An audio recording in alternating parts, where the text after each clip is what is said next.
નમસ્કાર, યલગાર ન્યૂઝમાં આપનું સ્વાગત છે। જોઈએ આજના મુખ્ય સમાચાર।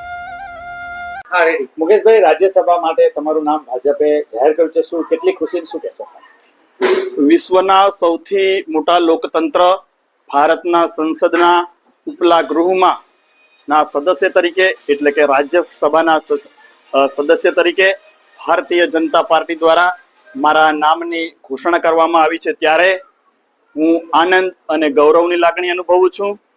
આ સાથે દેશના વિશ્વના લોકપ્રિય અને દેશના પ્રધાનમંત્રી માનનીય શ્રી નરેન્દ્રભાઈ મોદીજી, દેશના યશસ્વી ગૃહમંત્રી શ્રી અમિતભાઈ શાહજી અને ભારતીય જનતા પાર્ટીના અધ્યક્ષ શ્રી નીતિન નબીનજીનો હું ખૂબ આભાર માનું છું।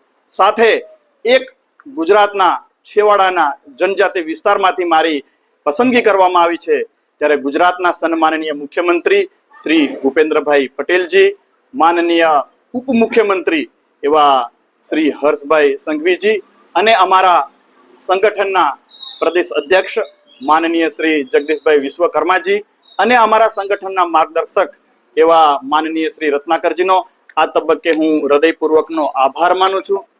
જ્યારે દેશના સંસદમાં ઉપલા ગૃહમાં રાજ્યસભામાં મારી પસંદગી કરવામાં આવી છે, ત્યારે દેશના નીતિ નિર્ધારણમાં અને રાષ્ટ્રની જે જનકલ્યાણકારી નીતિઓ છે એ ઘડવામાં એક સભ્ય તરીકે મારી નિયુક્તિ કરવામાં આવી છે, ત્યારે હું વિશ્વાસ વ્યક્ત કરું છું કે એમની પસંદગીમાં હું યશસ્વી નીવડીશ એવો વિશ્વાસ વ્યક્ત કરું છું। ભારત માતા કી જય, વંદે માતરમ।